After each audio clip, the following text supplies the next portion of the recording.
بسم اللہ الرحمن الرحیم نحمدہ ونصلی ونسلم علی رسولہ الکریم اما بعد۔ آج رمضان المبارک کی 4 تاریخ ہے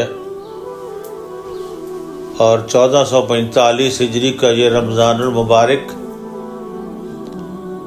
ہمیں اس بات کی دعوت دیتا ہے کہ اے نبی کریم صلی اللہ علیہ وسلم کے امتیوں، تھوڑا وقت رہ گیا ہے، بڑا وقت بیت چکا غفلت میں، سستی میں۔ شاید یہ رمضان جو آج ہمیں ملا ہے آئندہ ہمیں نصیب نہ ہو۔ کتنے ہی لوگ پچھلے سال ہمارے ساتھ تھے، آج ہم میں نہیں ہیں۔ کتنے ہی بزرگ ہمیں دعائیں دے رہے تھے، آج دعا دینے والا کوئی نہیں ہے۔ تو انسان عارضی ایک زندگی لے کے آیا ہے، بہتر انسان وہی ہے جو اس تھوڑی سی زندگی میں بہت سا کام نیکی کا کر جائے۔ تو کل کے درس میں جو بات میں نے آپ کو سمجھائی تھی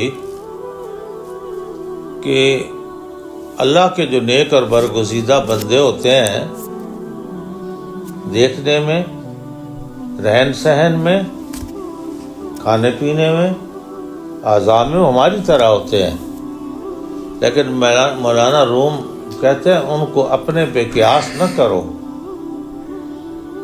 ان کے درمیان اور عام آدمی کے درمیان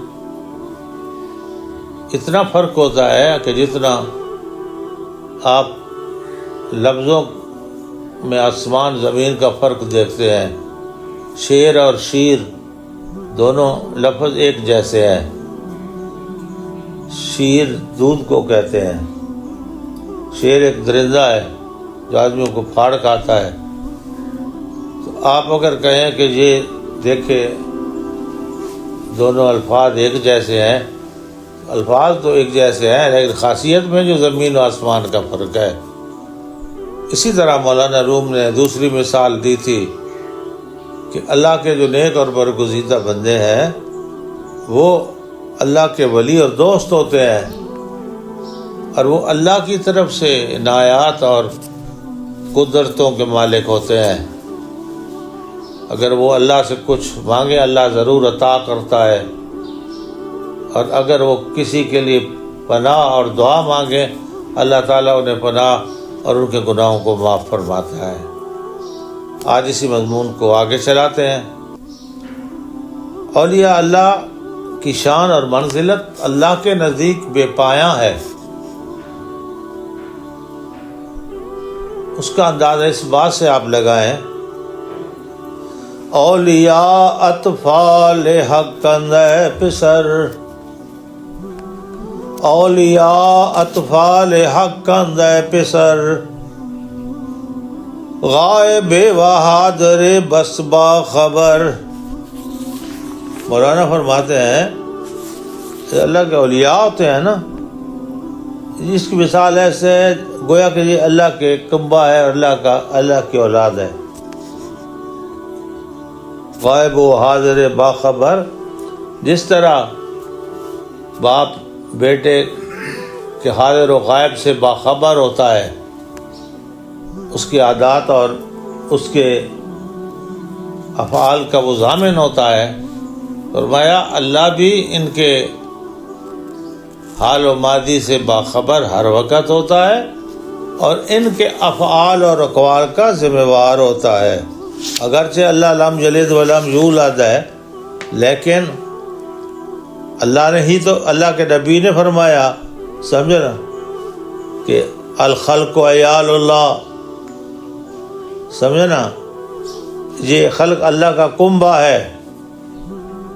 احبہم اللہ انفعہم لعیالہ، اللہ کے نزدیک پسندیدہ وہی ہوتا ہے جو اللہ کے کنبے سے پیار کرتا ہے، اور اللہ کے نزدیک ناپسندیدہ ترین وہ شخص ہے جو اللہ کے کنبے سے بغض و عناد رکھتا ہے۔ اللہ کی مخلوق سے پیار رکھنا یہ کہ اللہ کی مخلوق ہے، اللہ بھی اس سے پیار رکھتا ہے۔ یہی فرق ہے عام آدمیوں میں اور اللہ کے نیک ولیوں میں۔ آج کل کا زمانہ ہی دیکھ لیجئے، کتنی مہنگائی ہے، ہر شخص گھر کی طرف ہی توجہ دیتا ہے کہ اس کے بچے یہ کھائیں تو اس کی بیوی یہ کھائے تو یہ پہنے۔ ہماری سوچ اور ہماری خواہش کا محور ہمارا گھر ہے، لیکن وہ اللہ والے جنہوں نے اتنے بڑے لنگر کھول رکھے ہیں اور انہیں سروکار اس مخلوق سے ظاہر نہیں ہوتا، وہ اس لیے کہ مسکین اور غریب لوگ ہوتے ہیں، وہ کیا اس کی مدد کر سکتے ہیں، یا وہ اتنے مسکین اور کمزور لوگ ہوتے ہیں جنہیں کوئی حضور کی حدیث کے مطابق جنہیں کوئی پہچانتا ہی نہیں ہے، جنہیں کوئی جانتا ہی نہیں ہے، وہ کسی سے رشتہ مانگے تو کوئی دیتا نہیں ہے، کوئی ان سے بات کرنے کو تیار نہیں ہوتا۔ ایسی ناقص اور بے کس مخلوق سے پیار کرنا، کھانا کھلانا، بٹھانا، پیار و محبت کی گفتگو کرنا، ان کے مصائب و آلام سن کر تو ان کا حل تلاش کرنا، یہ اللہ والوں کی نشانی ہے۔ کیوں کہ وہ اللہ کی مخلوق کو اللہ کا کنبہ سمجھتے ہیں، اللہ کا کنبہ سمجھتے ہیں، اور ان کی امداد کرنا وہ اللہ تعالیٰ کے کنبے کی امداد کرنا سمجھتے ہیں۔ والد گرامی رحمۃ اللہ علیہ کا طریقہ مبارک تھا کہ گھر سے صبح آتے اور شام گھر واپس جاتے تھے، تو لوگ انہیں بہت دعوتیں دیتے تھے، آئے حضرت ہمارے گھر شادی پہ آئے، تو آئے حضرت ہمارے گھر دعا خیر کہیں، تو وہ کہتے تھے نہیں بھائی یہیں دعا خیر کہہ دیتے ہیں، اللہ آپ کو برکت دے۔ تو یہ لوگ آتے ہیں دور دراز سے، تو اگر میں نہیں ہوں گا تو یہ ان کو تکلیف ہوگی، تو میں یہ چاہتا ہوں یہاں رہ کر وہ بزرگوں کی ڈیوٹی سر انجام دوں جو انہوں نے میری ڈیوٹی لگائی ہے۔ تو اللہ کے بندے اپنی تمام خواہش، اب ان کا کنبہ نہیں ہوتا، ان کے بال بچے نہیں ہوتے، ان کی خواہشات نہیں ہوتی ہیں، لیکن وہ تمام خواہشات کو اللہ تعالیٰ کی مخلوق اور اللہ کے تابع کر دیتے ہیں۔ پھر فرمایا گفت اطفال منند ای اولیاء در غریبی فرد از کارو کیا۔ فرمایا یہ جو اللہ کے ولی ہیں، اللہ کے احکام کو ماننے والے اللہ کے دوست ہیں، فرمایا یہ میری اولاد کی مانند ہے، یہ میری اولاد کی مانند ہے۔ ویسے تو اللہ لم یلد ولم یولد ہے، فرمایا اللہ ان سے پیار کرتا ہے، اور اس طرح پیار کرتا ہے جس طرح باپ اولاد سے پیار کرتا ہے۔ تو یہ اللہ کے بندے جو ہے نا الخلق و عیال اللہ کے تحت اللہ کی اولاد ہیں، اور اللہ ہی ان کا کارساز ہوتا ہے، وَهُوَ يَتَوَلَّى الصَّالِحِينَ، اللہ ہی ولی ہوتا ہے، مددگار ہوتا ہے، ذمہ وار ہوتا ہے نیک لوگوں کا۔ از برائے امتحان خار و یتیم لیکن اندر سرے منم او باؤ ندیم۔ فرمایا یہ عوام کے سامنے خوار و ذلیل اور یتیم ہوتے ہیں، ان کا سرپرست کوئی نہیں ہوتا، لیکن اللہ کے حضور ان کا وہ مرتبہ اور مقام ہوتا ہے کہ اللہ ہی ان کی کفالت کرنے والا ہوتا ہے، اللہ ہی ان کا ذمہ وار ہوتا ہے۔ اسی طرح ان سے محبت کرنا یہ اللہ سے محبت کرنا ہے۔ کسی بندے سے اس لیے آپ پیار کرتے ہیں کہ یہ اللہ کا بندہ ہے، تو آپ کا پیمانہ دماغ اور سوچ کا بدل گیا نا، کہ آپ اس کو اللہ کا بندہ سمجھتے ہیں، نیک بندہ سمجھتے ہیں، آپ اس سے پیار کرتے ہیں، اس کی خدمت کرتے ہیں، تو گویا اللہ کو آپ راضی کر رہے ہیں۔ اور اگر ہم یہ کریں کہ یہ میرا بچہ ہے، یہ میری بیوی ہے، تو پھر وہ میرا آ گیا، اللہ کا تعلق درمیان میں نکل گیا، تو پھر وہ اپنے سپرد ہو جاتا ہے۔ تو بندہ اللہ کی مخلوق کو اللہ کی مخلوق سمجھ کر اس سے پیار کرے اور پھر اس کے جو ہے نا مشکلات کو اور اس کی ضروریات کو حل کرے۔ مولانا فرماتے ہیں یہ سارا اللہ کا کنبہ ہے اور اللہ تعالیٰ اپنے کنبے سے پیار کرتا ہے، اور جو اللہ کے کنبے سے کو تکلیف دیتا ہے اس سے خدا بھی ناراض ہوتا ہے۔ اللہ کے کنبے کو جو تکلیف دیتا ہے، حدیث میں آتا ہے کہ سمجھے نا کہ اگر کوئی حاکم بنایا گیا، اس کو انصاف کی کرسی پہ بٹھایا گیا اور وہ اللہ کی مخلوق کے آگے روڑے اٹکاتا ہے، اس کے لیے مشکلات پیدا کرتا ہے، فرمایا قیامت کا دن ہوگا کہ اللہ تعالیٰ بھی اس کے لیے مشکلات پیدا کرے گا، سوال جواب دینا ہوگا۔ فرمایا اللہ کی مخلوق کے ساتھ پیار بھی کرو اور ان کے لیے آسانیاں پیدا کرو، نہ کہ ان کے لیے مشکلات پیدا کرو۔ یہ ان لوگوں کے لیے جو سربراہ ہیں، یہ ان لوگوں کے لیے جو کچہریوں میں بیٹھے ہیں، جن کے ہاتھ میں بندوں کے مسائل کی تقدیر ہوتی ہے، انہیں چاہیے کہ لوگوں کو اللہ کا کنبہ سمجھیں اور اللہ کے کنبے سے پیار ویسا کریں جیسا اللہ کے بندوں سے پیار کیا جاتا ہے۔ آگے فرماتے ہیں از برائے امتحان خوار و یتیم لیکن اندر سرے منم باؤ ندیم۔ دیکھنے میں تو وہ لوگ جو ہے نا پھٹے کپڑوں میں نظر آتے ہیں، دیکھنے میں تو وہ لوگ پراگندہ بال نظر آتے ہیں، دیکھنے میں تو وہ لوگ پریشان حال نظر آتے ہیں، فرمایا لیکن اللہ ان کا ساتھی ہے۔ جن کا اللہ ساتھی ہوتا ہے ان کی امداد سے خوش ہوتا ہے۔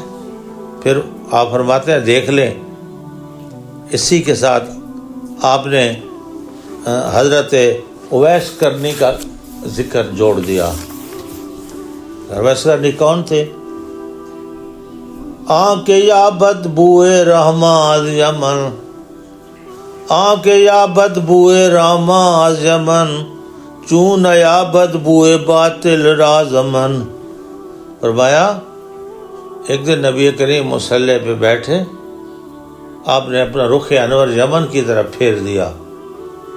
یہ یمن مدینہ شریف سے دائیں طرف ہوتا ہے، تو حضور صلی اللہ علیہ وسلم مصلی پہ پھر گئے، مخلوق کی طرف منہ فرماتے تھے، تو پھر کے دائیں طرف آپ نے منہ موڑ لیا۔ تو صحابہ نے دیکھا کہ آج حضور علیہ الصلوۃ والسلام نے خلاف ترتیب یمن کی طرف منہ موڑ لیا ہے، تو پھر ان سے پوچھا گیا کہ یا رسول اللہ آپ نے آج اس دائیں طرف یمن کی طرف کیوں منہ فرما لیا؟ مولانا اسی کو نقل کرتے ہیں، آنکھ یا بد بوئے راما از یمن، چون آیت بد بوئے باطن رے من۔ اور میں جو مدینے میں بیٹھ کر یمن سے پیار کی خوشبو سونگھ سکتا ہے، ہزاروں میلوں کا فاصلہ، ہزاروں میلوں کا فاصلہ، اور اس ہزاروں میلوں کے پر بیٹھے میرے نبی یمن کے ایک عاشق، یمن کے ایک محبت کرنے والے کو پہچانتے بھی ہیں اور اس کے رونے کو بھی جانتے ہیں، اس کی بے قراری کو بھی جانتے ہیں اور اس کی خوشبو کو بھی سونگھ رہے ہیں۔ اب مولانا کہتے ہیں جو نبی مدینے میں بیٹھ کر یمن سے پیار کی خوشبو سونگھ سکتا ہے، کیا وہ نبی ہمارے منہ سے نکلنے والی بدبو کو نہیں جانتا؟ غیبت، گلا، جھوٹ، یہ وہ چیزیں جو میرے نبی کو پسند ہیں۔ پھر فرمایا کہ اگر نبی خوشبو کا ادراک کر سکتا ہے، ہزاروں میلوں سے پیار کی خوشبو کا ادراک کر سکتا ہے، تو کیا نبی کو یہ پتہ نہیں ہے کہ یہ میرا امتی گلا کرتا ہے لوگوں کا، یہ میرا امتی غیبت کرتا ہے لوگوں کی، یہ میرا امتی جھوٹ بول کے میرے لوگوں کو مصائب میں مبتلا کرتا ہے؟ اور میں نبی کو یہ بھی پتہ ہے، نبی کو یہ بھی پتہ ہے تو ہمیں خسبے و بوئے آحرام میزنت بر آسمان سبز فام. آپ فرماتے ہیں تو سویا ہوا ہے اور تو سمجھتا ہے کہ تیری بات کو کوئی نہیں جانتا. فرمایا نہیں اللہ کے فرشتے تیری بو کو سونگھ کر جو ہے نا اللہ تک بھی پہنچاتے ہیں, اللہ کے نبی تک بھی پہنچاتے ہیں. کرامن کاتبین ہے نا, ہر مومن کے ساتھ 2 فرشتے لگے ہوئے ہیں. فرمایا تو سمجھتا ہے میں سویا ہوا ہوں اور میرے اعمال سے کوئی واقف نہیں ہے. فرمایا اللہ نے تیرے ساتھ 2 جو ہے نا کمپیوٹر لگا دیے ہیں اور وہ تیری ہر آن ہر لحظہ تیری جو ہے نا ایکٹیویٹیز کو نوٹ کر کے خدا تک بھی پہنچا رہے ہیں, مصطفیٰ تک بھی پہنچا رہے ہیں. اس لیے یہ نہ سمجھ کہ میرے حال سے میرا نبی واقف نہیں ہے یا میرے حال سے میرا خدا واقف نہیں ہے. ہاں جی, اور اس پر اگر آپ حدیثیں کہیں نا تو ایک حدیثوں کا انبار موجود ہے. ایک صحابی گئے تجارت کو, چلو 1-2 سنا دیتا ہوں. ایک صحابی گئے تجارت کو, تو پہلے زمانے ایسی آج کل کی طرح فاش ذرائع نہیں تھی نا, تو تجارت پر کئی مہینے لگ جاتے تھے. تجارت پر کئی مہینے لگ جاتے تھے. تو اس کی بچی پیدا ہوئی بعد میں. بچی کو عرب والے مار دیتے تھے. وہ کہتے گیا تھا ماں بیوی کو کہ میں اگر میرے پاس بچی پیدا ہو نا تو اس کو مار دینا, قتل کر دینا, دفنا دینا. یہ عام بات تھی اس ظالم معاشرے میں. تو جو 6 مہینے بعد 8 مہینے بعد سال بعد واپس آیا نا, تو بیوی نے کوئی اسے اطلاع نہ دی. اس نے کہا کہاں ہے, کہا وہ اس کو میں نے محفوظ جگہ رکھ دیا ہے, اس کو محفوظ جگہ رکھ دیا ہے. رات آیا, اس نے اپنے بیوی سے ہم بستری کی. صبح پھر وہ جب بیوی سے پوچھنے لگا کہ وہ کدھر ہے, وہ کدھر ہے, کہاں ہے, تو اس نے کہا وہ مر گئی ہے, اس کو میں نے دفنا دیا ہے. مجھے پہلے کیوں نہیں بتایا؟ اس لیے نہیں بتایا کہ سفر سے آیا تھا, تو اگر میں فوراً یہ کہتی تو تیرے سے تاثرات اچھے نہ ہوتے. تو میں نے کہا کھانا کھا لے, گھر میں رہ لے, تھوڑا سا 6 مہینے بعد جو ہے سکون پکڑ لے تو میں بتا دوں گی. تو وہ گھبرایا ہوا حضور کے پاس گیا کہ یا رسول اللہ اس طرح ہوا, مجھے اللہ نے بڑی مدت کے بعد اولاد عطا کی تھی اور وہ مر گئی, میرے بیوی نے دفنا دی. تو حضور صلی اللہ علیہ وسلم نے فرمایا اللہ آپ کے رات والے فعل میں برکت کرے گا. حدیث بات, اللہ تیرے رات والے فعل میں برکت کرے گا. حضور کو یہ بھی پتا تھا کہ اس نے رات کو کیا کام کیا ہے, اور پھر حضور نے اس کے لیے دعا بھی مانگ دی. حضرت ابو ہریرہ کے متعلق آتا ہے کہ حضور نے مال غنیمت پر ان کو نگہبان مقرر کیا. بخاری مسلم کی حدیث ہے, نگہبان مقرر کیا. کہا ہے ابو ہریرہ خیال رکھنا, اس کو کل تقسیم کریں گے, آج وقت نہیں ہے. لیکن اس کا تو ابو ہریرہ لے کے ڈنڈا بیٹھ گئے. ہاں جی, چوکو چوبند بیٹھ گئے. تو اونگ آ گئی, رات کے آخری حصے میں اونگ آ گئی. تو ایک چور آیا تو وہ کھجور اس نے کپڑے میں ڈال کر باندھنی شروع کی.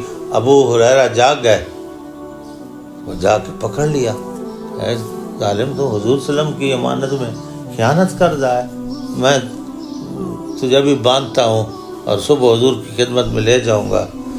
اس نے کہا ابو ہریرہ میں ایک غریب مسکین آدمی ہوں, پھر چھوٹے چھوٹے بچے ہیں, اتنے بڑے ڈھیر میں سے اگر میں 2 کلو 4 کلو کھجوریں لے لوں گا تو ڈھیر تو کم نہیں ہوگا, میرے بچے کھا لیں گے، تو مہربانی کر. تو آپ نے چھوڑ دیا، ترس کھا کر آپ نے چھوڑ دیا. صبح حضور کی خدمت میں گیا نا، تو حضور صلی اللہ علیہ وسلم نے پوچھا ہاں بھائی ابو ہریرہ کیا ہوا؟ یا رسول اللہ ایک چور آیا تھا، ساری بات بتا دی. تو حضور نے فرمایا وہ شخص جھوٹا تھا، وہ شیطان تھا، تجھے دھوکہ دے گیا ہے. تو اب خیال رکھنا، اب وہ پھر آئے گا. حضور کو پتہ ہے بھائی اس نے پھر آنا ہے. پھر رات کو آ گیا. ابو ہریرہ نے کہا میں نے پہلے تجھے چھوڑ دیا تھا، نہیں چھوڑوں گا، تو نے مجھے دھوکہ دیا ہے. لی کپڑا اور اس کی پچھڑند باندھ کے نا اس درخت کے ساتھ باندھ دیا. اب وہ کہتا ہے ابو ہریرہ تو میرے حال پر رحم کر. آخر جب دیکھا نا ابو ہریرہ نہیں رہ رہے تو انہوں نے کہا کہ میں آپ کو ایک وظیفہ بتاتا ہوں، ایک وظیفہ بتاتا ہوں، بشرطے کہ تو مجھے چھوڑ دے، اور وہ وظیفہ تیرے لیے آخرت میں بہت کام آئے گا. بتاؤ. اس نے کہا جو شخص رات کو آیت الکرسی پڑھ کے سوتا ہے نا، اس کی جو تقدیر کا اللہ ضامن ہوتا ہے. جو صبح آیت الکرسی پڑھ کے نکلتا ہے اس کی تقدیر کا بھی خدا ضامن ہوتا ہے. ابو ہریرہ نے جب چھوڑ دیا اس کو چھوڑ دیا. پھر گیا حضور کے پاس. تو حضور نے کہا وہ رات والا چور کیا کہتا تھا ابو ہریرہ؟ یا رسول اللہ وہ تھا غریب آدمی اور وہ نے بڑی منتیں کی اور مجھے ایک صوفیوں کو وظیفہ بتائیں تو پھر ان کو جو ہے نا کیا کہتے ہیں، ان کو اپنی زبان میں ٹھگ تو میں نہیں کہتا، وہ ٹھگا جا سکتا ہے، یہ کہہ سکتے ہیں ان کو دھوکہ دیا جا سکتا ہے وظیفے کے بدلے. تو انہوں نے کہا کہ اچھا وہ کیا وظیفہ بتایا؟ اس نے بتایا آیت الکرسی والا. حضور نے فرمایا آدمی جھوٹا تھا لیکن وظیفہ سچا بتایا ہے. آدمی جھوٹا تھا، وظیفہ اس نے سچا بتایا ہے. تو نبی سے ہم امتی کے افعال اور اقوال پوشیدہ نہیں ہوتے.